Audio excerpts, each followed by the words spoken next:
Good morning, ladies and gentlemen. Welcome to the Women in Weightlifting podcast.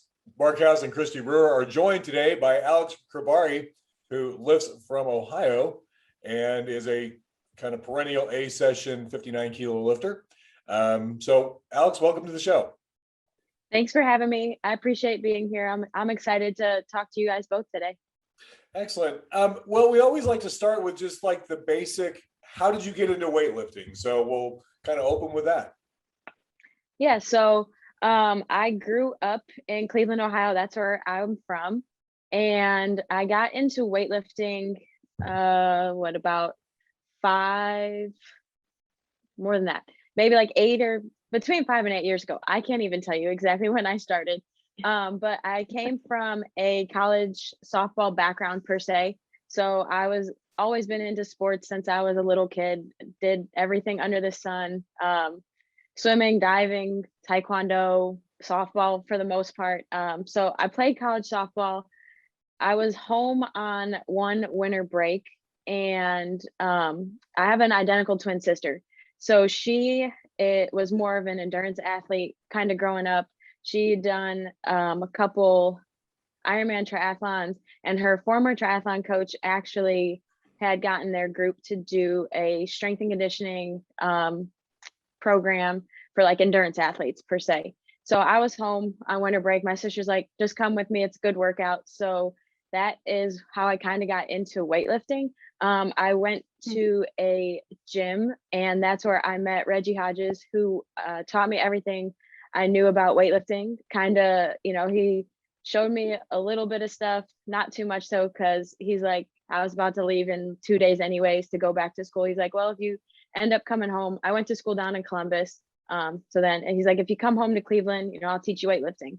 So then I ended up coming home and got into weightlifting after softball, and just fell in love with it. And like, how many kilos can you add to the bar type of thing. So always something I just wanted to continue to do and get better at. Yeah, Kristi was actually a college softball player too. So that, and one of the more interesting things I'm finding the more athletes we talk to is there's almost always a background in some other sport that kind of ended, and then you got into weightlifting, which you don't find too many weightlifters. That was their initial sport to begin with.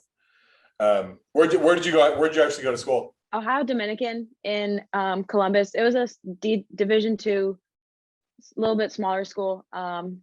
So yeah, I was a catcher for the most part, played third base a little bit. And I was just going to ask you played. Yeah, catcher. Yeah, I loved it. Position. Kristi, where did you? Catcher, literally, that was like the only position I refused to play. It's so scary. I was short and outfield. Okay. You wouldn't catch, but you would play shortstop? Oh, all day, yeah. A bat, like, swinging by my head totally freaks me out, but like a ball whizzing at my face does not freak me out. Well, that's funny because I played third base a little bit too, and I like hated it compared to catching. And it's like, well, you catch the ball all the time. Like, yeah, but like it's a complete different perspective being in the infield compared to like behind the plate. I don't know. I fell in love with catching. Yeah. Well, catching, when the ball is coming to you. I mean, the pitcher throws it, you catch it. With any like playing infield, I mean, the ball could be any range of places, Anyway, so you got to do weightlifting 5-8 years ago, whatever it is. And then what has been your trajectory? What have you been doing? When I first started weightlifting, I was still in school. I was finishing up my master's degree, my MBA, and like working part-time. And then it kind of grew organically, like from lifting at the gym I was at, started coaching some of the kids' classes, and ended up then actually being there full-time for 5 years. So I was in a gym setting really up until COVID. And then once everything shut down, kind of like stopped going to the gym in a sense. And then I transitioned out of that career into a new career. So I was basically working at a gym coaching for the last little bit when I first got into weightlifting. And now I just lift at home and work full time outside of lifting. Oh, so what do you do? So for work, I work for a company. We sell steel building columns and like jack posts, doing customer service, like order entry, accounts management type of stuff, little bit of sales. And then I also do like personal training on the side. So I own my own business as well, to kind of keep some of those relationships that I had and even grow and help more people out as well that I've met along the way, or through people that I've known over the past, several years. Well, So how do you find training at home? I mean, as we were talking about before we started recording. I mean, you made pretty good progress in the last year of being off. So, I mean, are you enjoying training at home? oh yeah, I love it. I mean, I've always, I don't know. For me, training is more about like time with myself and time alone. Like even being at the gym, Yeah. obviously like you're so, I always had to lift at weird times. Like I'd open, the gym, be there 5 a.m., teach morning classes, and then lift in the middle of the day, depending on like schedule, like 1, 2, 3, kind of when no one goes to the gym, and then coach, afternoon, night classes then as well. So I was there like all day. So it's kind of nice. It's always been, I guess, a time for me to just like have my own time. So I love lifting at home. Like, I don't know. It's just something that I really enjoy and don't mind not being in a gym setting. No, I was just gonna ask, how does like coaching work as a remote athlete I for you? program for myself actually. So Oh wow, I didn't know that. yeah. Yeah. So Reggie, like obviously when I used to lift at his gym and for his club, he programmed and everything, but I've kind of I did learn everything from him. And then he um stepped out of coaching and everything. So I was like, I'm just gonna give it a shot. I'm just gonna program for myself. Well, That's cool and hard. That's hard. yeah, you must be doing a reasonably good job at it. So are you still, do you find you're still getting, are you still getting stronger, or have you reached a peak at all? I mean, where are you at, like, career wise, do you think? I mean, to me, I always feel like I personally think I can still get stronger and add more kilos to the bar. Like, I think that goes along with like some of your determination and your own goals and how you hold yourself accountable, or what you're trying to do. So I don't think I've reached a peak per se. I mean, maybe I have, but also at the same time, I think kind of how what we talked about, like over the last year, I was able to actually train consistently and see progress compared to kind of like a standstill that I felt like I was at, in a sense. So I don't know, even if I've reached a peak, like I just want to have fun and like I know my why, or why I'm doing it. So it's kind of just a challenge. How many, like, we always like to find out from our athletes, like, how many days a week are you training? What does an average day look like for you in terms of being in the gym? Yeah, So like how many average, sessions per week? okay, yep. So average day for me, well, all right. So first I train about 5 days a week, give or take on the week. If I don't have time to like maybe complete something, maybe I'll do like a half a training session one day, half a training session another day. But I really don't like training more than 5 days. I feel like it's just for like a health standpoint of even like your body and physically, I try to take 2 days off like throughout the week. And then for me, a typical day looks like I'm up around 4 or so. I'll train. Almost like Mark. Mark is about up by 4. Hey, Yeah. quite often, if you got up at 4, if you got up on the East Coast at 4 and called me, I would be up. Yeah, because that's when you're like working and doing your thing. Going to bed. That's about the time I go to bed. So yeah, we're on complete Sorry, opposite anyway. schedules. Oh no, I don't care. So oh, anyways, I train in the morning early. Like between that, I'll wake up, get going, stretch, get activated, get ready, roll out of bed, and then I'll train early until like, so basically 5 to 7, 5 to 8 or so. I'll start work around 8. Sometimes I do, I have a couple clients that I Zoom in the morning for like personal training. So sometimes I'll do that in the morning. The morning's kind of like like that 4 to 8 mark, like that's my time. Like I enjoy being up in the morning. I'm a morning person. I can zone out, read, train, do whatever I want to do before like the rest of the world gets up, and then I have to answer emails or phone calls for work. So then work basically 8 to 5, and then also a couple nights a week I'll train some clients like in person at their houses as well. So that's kind of a typical day for me. So what kind of a setup do you have at the house?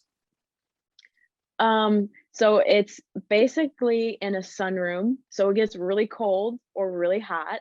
And it works though. So me and my sister, when we first started weightlifting, we bought weights that our coach didn't know about, and he found out one day. He's like, wait, you guys are lifting at home? Like, we were at the gym, but we would do like 2 sessions a day then. Like, we were new, we didn't know what we were doing. Like, we just wanted to be good, or try to be good at least. And more is better, right? Always. Absolutely, especially when you're beginning. Like, why not create bad habits? So it's a sunroom.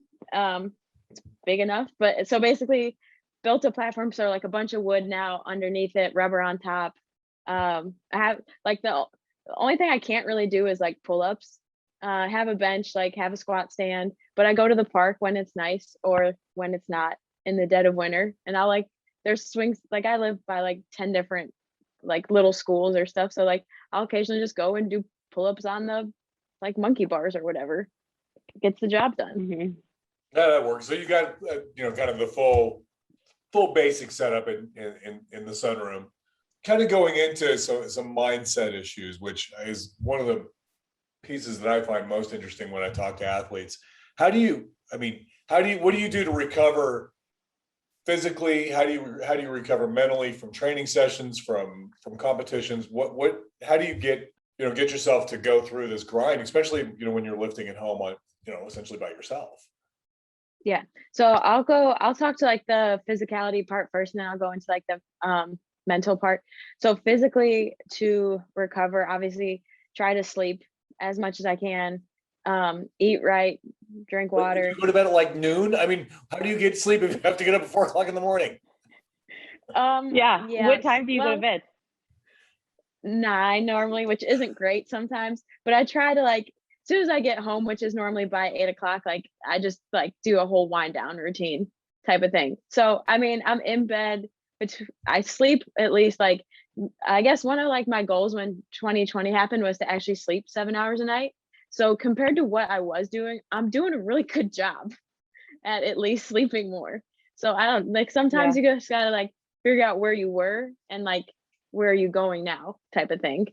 Try to sleep as much as I can, eat right, eat well, I guess, like eat the right foods type of thing, stretch.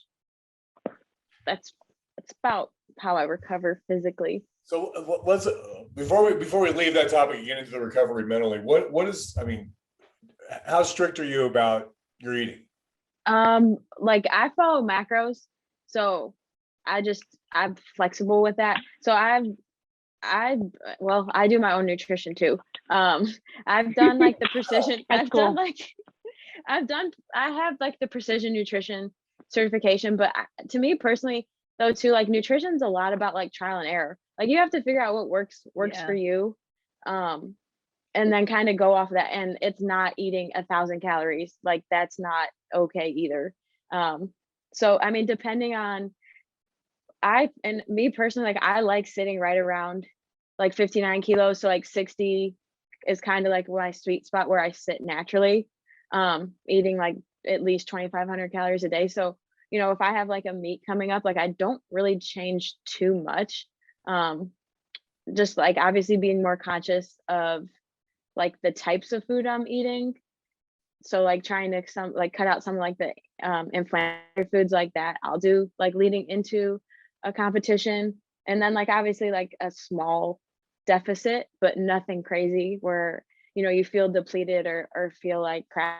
Because I think as a weightlifter, I know I've been there before where you have to lose 5 pounds in a week, and then you go out and try to like basically don't eat the day before or whatever you do, don't drink the day before, and then you don't feel good lifting. That, at least like that's my personal experience. I know some people can do that and have great success, but me personally, like I like sitting around body weight, a little bit heavier but not crazy, and just like training and living like at that weight.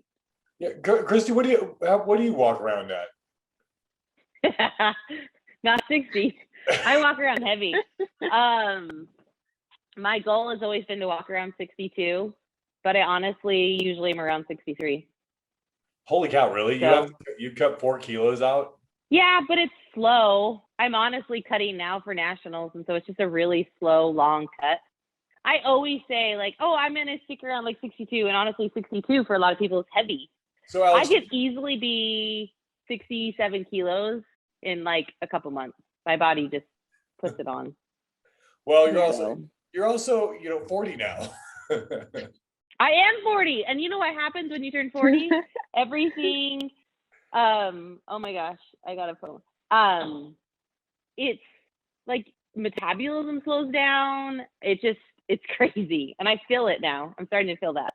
Yeah, there's a reason why the Masters athletes have their own division. Anyway, sorry. Alex, so you just basically water cut the last couple of days, or do you cut, leading up to the competition? I'll do a small cut leading up to a meet for the most part. Like I'll kind of see where I'm at, like, cause I don't always weigh myself in kilos either. Like I don't, it's just a thing. Like I know, like it's supposed to be 130 pounds. So a lot of times my scale's just set to pounds until like the last like day or so before meet. So I check in with myself more that way. So I'll just cut like 50 calories, maybe like 2-ish weeks out, depending on what I'm weighing. And then just kind of go from there. So I don't necessarily water cut.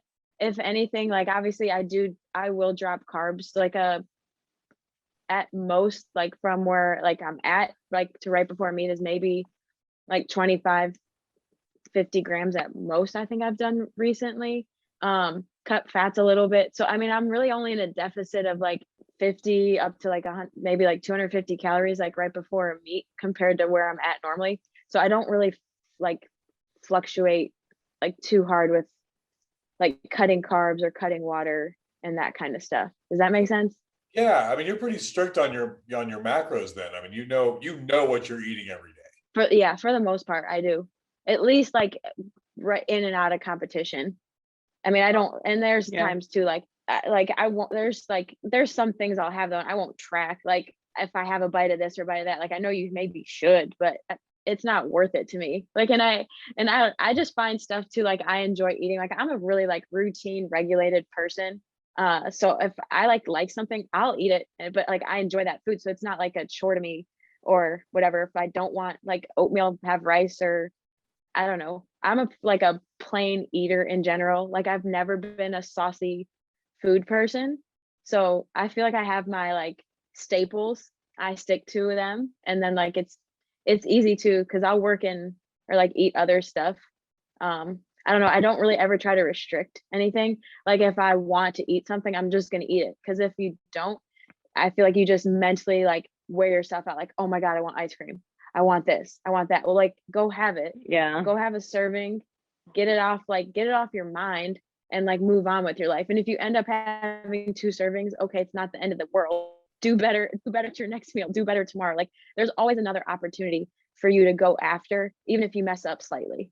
Well, we'll come back to, I like to ask about indulgences, but we'll come back to that. I want to get back to, we talked about how you physically recover. How do you mentally recover from, lifting and from, on kind of the day-to-day kind of mental recovery? What does that look like for you?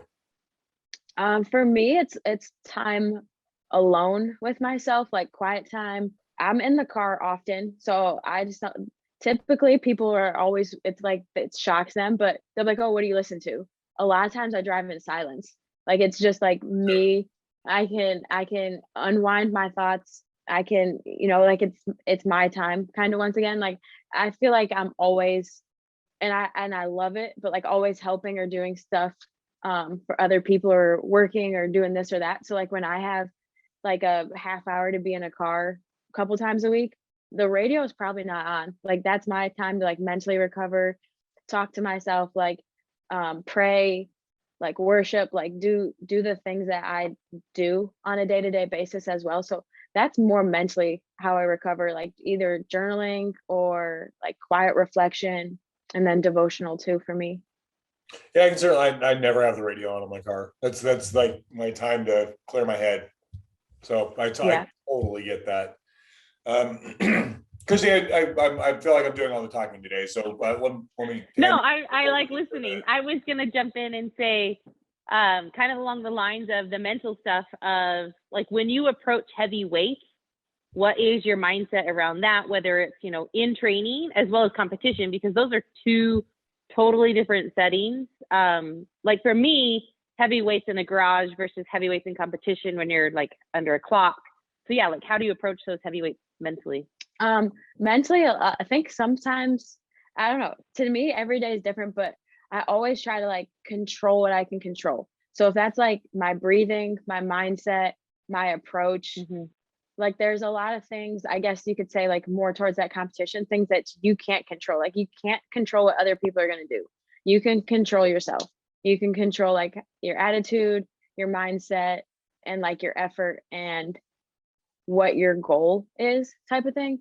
So mindset in a competition is, in a sense, like to focus on what you've trained for the past months on, and like trying to just have your best performance that you can. You know, like there's gonna be misses, there's gonna be makes, there's gonna be judges calls that you might not agree with, there's gonna be people playing around with the cards, coaches trying to do whatever with their athletes. So you just have to know that anything that you probably imagine in a competition setting is probably not is not going to be like what plays out on that day. Like it's going to be a completely different scenario. So for that, you just kind of have to go in with an open mind of, all right, whatever gets thrown at me, I know I can handle. I'm strong enough. I've trained, I'm prepared. I'm just going to give it my best effort when it's my time to be on that platform for that 1 minute. So that then I guess at home or like in training, approaching heavy weights, I somewhat do the same thing, like focus on like my breath. Like there's always, it changes probably most of the times in training, but there's always something that I'm saying to myself repeatedly. Like sometimes it'll be a countdown, like all right, go in, like in my head I'll say it like, all right, 5 seconds, and then I'll just count like 5, 4, 3, 2, 1. Like I'll breathe, and then I'll approach the bar, and then I just go. Because I think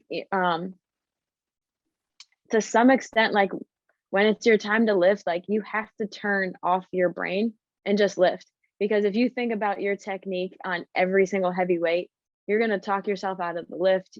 You're going to talk yourself out of performing. Like you almost just have to, like on the heavy stuff, you almost just have to tell your brain to be quiet and find like a rhythm or routine that works for you. Yeah, totally. Like rely on all that training that's come up to that moment, because mind is, I don't know, like the mind, in my opinion, is either a great asset or a terrible thing to have. And so if you can turn it off, it's definitely, that's a talent. Yes. When you're in the back room, are you one of these athletes who likes absolute solitude, don't talk to me, or are you talking to your coaches? Are you talking to other athletes? Who are you in the back room at like a national competition? When I'm lifting, like I'm pretty focused, like in my zone, kind of don't talk to me, like tell me when to lift. But I mean, I'll be friendly and nice and like, hey, how are you and stuff. But I feel like when it's like time to warm up and take your lifts, like I'm a pretty like focused, one track, like minded person. Kind of, I just zoom out the rest of the world. It's almost like, tell me when to lift. Okay, I'll go lift. Like, I don't know. I try to just, I'm pretty focused. So how are you going to do competitions now that you're unattached, you're coaching yourself? Do you have like a go-to counter loader assembly essentially when you go, like support system? A bunch of friends that like I've met obviously from Pittsburgh Barbell. So Kim had counted, I did their winter meet and she's like, hey, you want me to count for you? And I was like, if you want, like, you don't have to, because it was just like a little local meet. Like I could see the board type of thing. But she's like, no, you're not going to count for yourself. I mean, she knew like everybody from like my old club and everything. So she's like, I'll count for you. I was like, okay, fine. So she said she'd Kim count. Ransom, is that who you're talking about? Yes, sorry, Kim Ransom. She's a neat lady. I like him. Yeah. Her and Amy Rice, both from Pittsburgh. I feel like they're my home away from home, if you will. Like Pittsburgh's always been like a local meet because it's 2 hours about from my house. So it's always been like a local meet I attended ever since I started weightlifting. So kind of just like grew relationships with them as well. So they're like I guess you could call them my home away from home in weightlifting. So they said obviously like they would help me at like a meet and count. So Kim actually is going to count at nationals. You talked about your dieting and eating, but do you have any particular indulgences that you really actually enjoy? I feel like nothing out of the ordinary that I enjoy. Like, I mean, like I like French fries, I like pizza, but I like eat those kind of actually I don't really eat French fries that regularly at all. But I eat potatoes all the time. So it's a version. But I know I kind of touched on it earlier, but like if I really want something, I That's just like eat saying it. wine is a version of grape juice. That is not really Hey, I bought myself an air fryer and now I have like fries almost every day and they are amazing because I eat a lot of potatoes, but I just cut them like fries and air fry them. It's the spot. Yeah. That's a valid point, you know. Sorry, go ahead, Alex. I'm sorry to interrupt. No, I don't. No, it's true. So I don't know. But like the food I really like though is stuff I eat every day. Like I just find recipes or like I like plain brown rice with salt. I like put salt on it, but like I eat that every day basically. And like I don't want to say that's an indulgence, but like I could eat a bowl of brown rice if I really wanted to. Like I like that food. Like same with like potatoes. Like I don't like sweet potatoes though. I normally just make like white potatoes. I'm a white potato kind of girl. Man, me too. I made mashed sweet potatoes the other night for dinner. They're just luscious. No thanks. God, they're so good. No, I'm like old fashioned white potato. Yeah. Good old I don't I rust agree. potatoes. All right. Yep. Get a big bag from Costco. Couple more questions. Kristi came up with one that I really like is, you're a weightlifter when fill in the blank. So you're go ahead. Sorry. No, go ahead. That was the question. Okay. You could go so many directions, but I think a lot of times is like you're a weightlifter when people always ask you like, how do you squat so low? Yeah. Like, you mean actually full range of motion squats as opposed to the little half squats that everybody likes to do? Yeah. How do you get your heels on the ground? Or like if you're like just sitting in the bottom of a squat position, just like stretching or just like chilling. Like I could sit in the bottom of a squat position and just hang out there. It's like, how do you do that? Doesn't that hurt? Isn't that bad for No. your knees? It feels good. You should try it. And then they try it and they like almost fall over. Well, I mean, it does take engaging muscles that most people haven't used in a long time. How about what is the hardest thing about weightlifting for you? For me personally, I think overall, like a hard part of weightlifting is just knowing all the different like valleys and peaks that you'll go through. Like one day you might have the best training day of your life, and then the next training day could be the absolute worst day. So just like kind of embracing, knowing that nothing's ever going to be perfect, that there's going to be highs, there's going to be lows, there's going to be good days, bad days. And I guess like the worst part about all that is that you're giving your best, or hopefully you are. I know I try, but like you're giving your best effort every day, and then you're still not like seeing a result, or you still didn't hit the number you wanted to hit, or like it was your worst day. So I think a lot of it is just like having to embrace the good with the bad and knowing that you're trying your hardest, but some days like your body's like, nah, not having it today, maybe tomorrow. Yeah, I can see that. How do you get over those? Like, how do you deal with that? Because I see the same thing. Like, I show up every day, I give 110% of what I have. So, you know, there's those frustrating moments. So how do you get through those? Yeah, it definitely can be super frustrating. Like I feel like early on in my weightlifting career, like it would devastate me the rest of the day. But now I feel like as I've like weightlifted longer and you know, like, okay, this is just part of the sport. Like you're gonna plateau, you're gonna peak. I mean, you know, you'll have some nagging injuries or you know, be out. Life happens, whatever happens, you know, it's not a perfect day. Um, so I think me personally, like I always just try to like find the positive, at least in the fact that like, well, you at least tried today. You didn't sit, you know, like on the couch doing nothing, or like go do something, kind of like go do something else, like go take a walk if it's a nice day, which is about like 5 days of the year in Cleveland. But like go like just take a walk outside, or I don't know, like I'm pretty close to my sister. She doesn't live in Ohio anymore. So like I'll, you know, can call her and she'll have like a word of encouragement or something, but you know, she'll be like, well, yeah, you know, like you didn't have a good day, but I know you're gonna have a good day tomorrow, or don't worry about it. It's just something small. So I think relying on like a support system to some extent is one way to overcome a bad day, but also looking at it at like the big picture, like biggest scheme of things, that not everyone had that opportunity that you had today to even attempt to work out. So like don't, you know, don't be so hard on yourself. Did you say is your sister an identical twin? Yeah, we're identical twins. Now, does she lift as well? Yes, not kind of right now. She's in the Air Force now. So when we first started weightlifting, she was not in the Air Force. She more recently went into the Air Force. So she's actually stationed in Georgia right now. So she has her own little garage set up as well at her house. We did several meets together. It was like overall, I guess, in like our athletic careers, like our parents, you know, as young kids, like we played the same sports. Yeah. We played softball together. It was cool because she did play shortstop like you, Kristi. So like I was the catcher, she was a shortstop.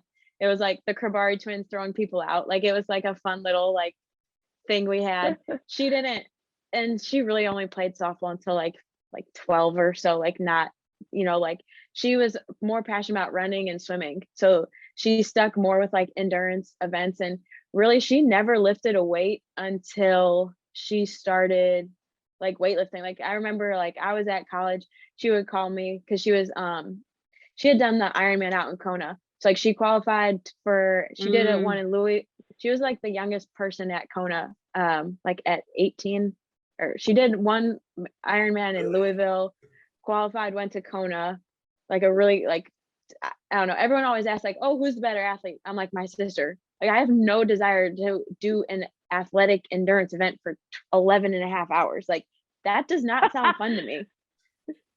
That was my goal before weightlifting. I actually I wanted to do the Ironman in Kona. It never happened, but yeah. And I mean, she's done marathons and Boston and stuff. I'm like, I don't know. But I guess one summer she convinced me to do 2 sprint tries, and like they were like my finishing times were like, one was like an hour and 10 minutes, one was like hour and a half. Like I'm good. I don't know if I'll ever do one again, but it was cool because like we grew apart from playing sports together. Like I focused on softball, she focused on like her running and swimming and stuff. And then she convinced me to do a couple triathlons, like one summer. It was one summer, I guess I should say. Like I did 2 of them. And then I still kept with softball. She still kept with her stuff. Then she got into weightlifting. And so like we, you know, did weightlifting together. And I guess now it's like we both still weightlift. She weightlifts, just not as she hasn't done a meet in I don't know how long, but we had done several meets together. So like it's cool for us to have like another like bonding experience. I feel like as kids anyways, like you are really close with like your siblings. Like when you don't know any better, 4, 5, 6, then you kind of like grow up, but like fight. I mean, I have an older brother too. Like not all siblings have we've always been close, but you know, you kind of just like grow apart. Like, I don't want to do that. My sister's doing that. Like, Yeah. if she liked Nike, I liked Adidas. Like, there was a time where we did nothing alike. Like, it just what it was. Like, we were, I had a shadow my whole life. And I still do, and I love her. But so it's cool that we can now share like weightlifting again as like a bonding, fun thing to do together. Yeah, that's fascinating that you guys took such different paths and have excelled independently in such radically different sports. Being identical twins. I mean, you literally have the exact same makeup. Right. Yeah. So to see you, but like, no, go ahead. Yeah, when we competed, like she would compete.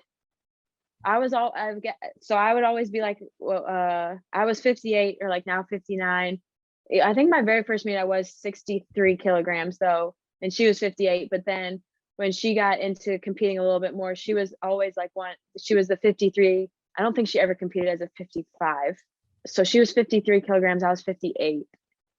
Because we both did like university nationals together one year. Then she was still in school. She did an additional year. Yeah, so we were always in different weight classes though. We've never competed at the same meet in the same weight class. So I'm curious, and I don't know if I've missed this before, but when you started weightlifting, what weight class were you in? And like, did you really move up or down as you progressed in the sport? Whether that's muscle mass or nutrition, like what was your weight journey like? Yeah. So my very first, I think it was only my very first two meets, I was a 63 kilogram lifter, and I didn't fill out the weight class either. It was just more of like, just lift at your, like my coach was like, like you're just starting lifting. Like there's no just walk in and lift. Walk in and lift. Like, don't worry about cutting, X, Y, and Z. I probably started to focus more on nutrition in a sense. And I never ate like terrible. I'd say even like as a, college athlete, like, yeah, believe me, I eat much better now than I have ever, like in college playing sports and stuff. I was a clueless college athlete. Clueless. Like, yeah. Recovery, mindset, all of it. I was just like, meh, whatever. Right. It was also back in like the 90s. So I started my weightlifting. Bones as baseball bat or as softball bats. So it's been a minute. Dinosaur bones is the bat. As long as you can hit with it, it's the tool. It's the user. How does the user use the tool? It's just the tool. So you came in, you walked in around, not cutting, just walked in. You didn't really ever fill out the 63 kilo. And then when you kind of figured out weight classes, you were 58? 58, yeah, 58 first, and then now 59. So I've basically, as far as like weightlifting journey, I've basically been a 58, 59 my whole weightlifting career. So Kristi, you want to wrap us up? Yeah. So to wrap it up, I would like to know what is something you wish you would have known as a younger weightlifter? Like one piece of advice, one like mental or something that you would have known earlier on in your journey that would help someone else who's beginning in the sport? It's a good question. Overall, I think one thing is to like always know your why and always know your purpose. Like I think that can help both from like a more of like a mental standpoint, is like, why are you doing what you're doing? Like, is it for yourself? Is it to prove someone else? Like how, kind of like, what is your approach? Like, why are you going about weightlifting the way you're going about weightlifting? And then also like, just have fun, like kind of keep the bigger picture in perspective. Like, I know we all as weightlifters like want to do good, get a medal, do X, Y, and Z, but also I think to some extent too, like as a 59 kilogram lifter, 28, like I'm not going to the Olympics. Like this is for fun. Like we can still, like, you want to be competitive. I know that, but also like just have fun with it. Like you don't have to, put a lot of external pressure on yourself. Cause I think when I started weightlifting, like I put a lot of, like, just by wanting to excel or be good at it, like you kind of just like stress yourself out. And like, I don't know, you sometimes take the joy out of it rather than just like embracing what each day presents itself with. So I think one of it is like to be serious, but almost not take it too serious. Like know your why, know your purpose, and have fun. And also, like I know one thing I always like enjoy, like being at meets or competing, like when other people like see you lift, like just like inspire someone or like help someone out. Like if you see someone struggling, help them out or be like an inspiration to someone. So I guess that's like a pretty like broad dynamic it's almost like even how I view weightlifting and in life sometimes, like help others, inspire others, and like That's great though. I mean, if that's the way you, Yeah. if you're living life to, kind of inspire those around you, that's a fantastic way to live. It really shows the true self of that it's not just about the medals, because if you only did it for the outcome, like that is extremely daunting. And so it's so multifaceted. But yeah, I thought that was a really good answer. yeah, So- I think as an athlete, you perform better when you don't think about the medals and just like Yeah, it'll agree. be what it'll be what it'll be. Like I don't know, I said before, like you can't control what someone else's numbers are. Like like I know my numbers aren't anywhere near an Olympic level, and even if it was like close to an American Olympic level, like we'll look at the Chinese 59-kilogram women. Like I mean, like just put it into perspective sometimes. Like just give it your best. There's always going to be someone better than you, and you just have to like be okay with that. I mean, you're a kind of A session, solid top 10 athlete, but you're not going to finish you're not going to podium on any given day. No. I mean, does that, so you really are, you're out there lifting just to compete against yourself, have a good time.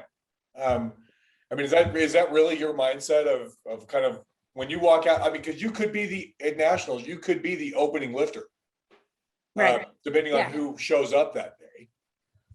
Yeah. Honestly, like I have a lot of stuff written down. So like I remember at the beginning of this year, like I kind of do like a self check-in every so often, but like why, like who are you lifting for? Like why are you lifting? Like, and I like literally like my top one is I lift for myself. Like I do it, to like one, to challenge myself, one, to like hold myself accountable, and one, to like kind of show yourself like what are you capable of. Like you never know until you try. So I mean, like for me, and like I like work ethic wise, like I'm determined, like hard worker. Like some of those things like I put out like into my weightlifting.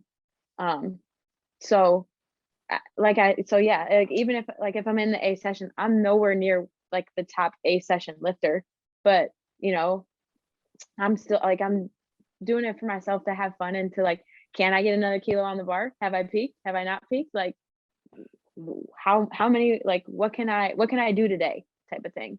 Alex, thank you for joining us this morning. And on that note, we'll hope to see you at nationals. I'm assuming I'm assuming we'll see you in Detroit, and hopefully, we can add a couple kilos onto that 182 kilo total, and see some PR attempts out of you at nationals, and we'll see you then. Yes, thank you. Thanks for having me today. I appreciate it.